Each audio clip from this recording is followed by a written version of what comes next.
For the Halloween 2023 event, Sierra has a new, let's call it new old lineup because she's going to be back with that Sableye. Having that Sableye up front does make it a little bit interesting, but again, it's going to be a little bit throwback to when she last had it. The thing here is that we're going to see if she has any different middle spot Pokemon or end spot, although let's give a spoiler alert, she's actually going to have Kingdra coming back. I know that some people do have a little bit of trouble with Kingdra. It can throw people off, so I understand that. We'll talk about it in a little bit, but hey, ladies and gentlemen, once again, like we said, Sableye coming out right here. So Sableye can either have Shadow Claw as its fast attack or Feint Attack as the fast attack, and so Feint Attack is a dark type if you didn't know that. Shadow Claw is a ghost type, probably makes sense. The good thing about Wigglytuff is that it's going to resist both of those because of course normal resists ghost, fairy actually is going to resist the dark. But here's the problem, Wigglytuff going up against this next Pokemon, which Sierra has a Muck in the middle spot. I'm pretty sure that that's brand new for Sierra. If that Muck is using poison right here, which this one is, it's got poison jab, that's obviously going to be super effective against our Wigglytuff, so we are not looking for that Wigglytuff to survive right there. I mean, it'd be great if it would have, right? But no, we just wanted that Wigglytuff to kind of pound out on this Sableye in the first spot,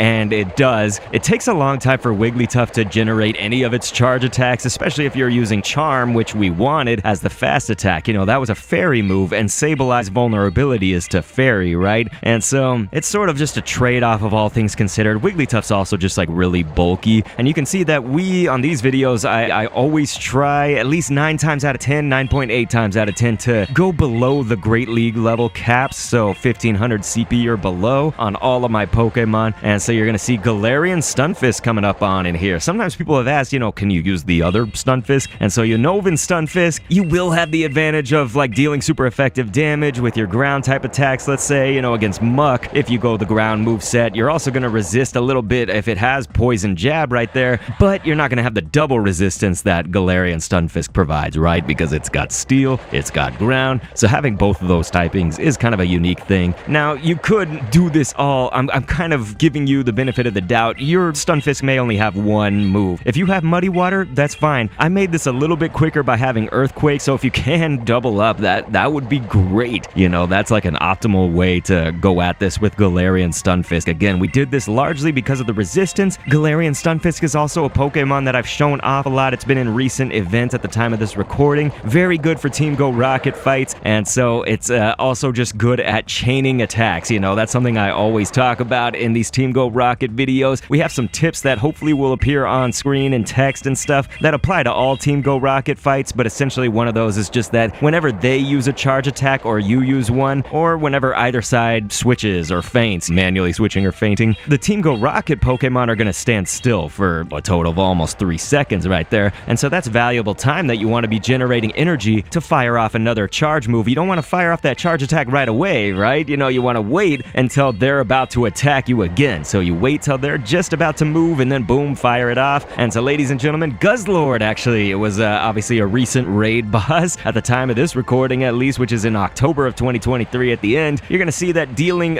dragon type, if you have the dragon type moveset, that's going to be your advantage right there going up against Kingdra. Also to resist, Guzzlord part dragon itself is going to resist Waterfall. Now, I do just want to throw back to when Sierra used to have Kingdra. The thing about Kingdra is it's going to be extremely different of a fight if it's using Dragon Breath. Dragon Breath just goes completely fast and hard. So try to use Pokemon if you can that stop Kingdra from attacking in its tracks. So again, with those really spammy fast move and charge move combinations, fast attacks that generate a lot of energy per hit, charge moves that don't really require a lot of energy to fire off, right? So I'll try to upload some other videos of Sierra that can kind of cover that a little bit more in depth. This is just sort of the first look at it, right? So please click an end screen on screen to see another one, and thanks for viewing.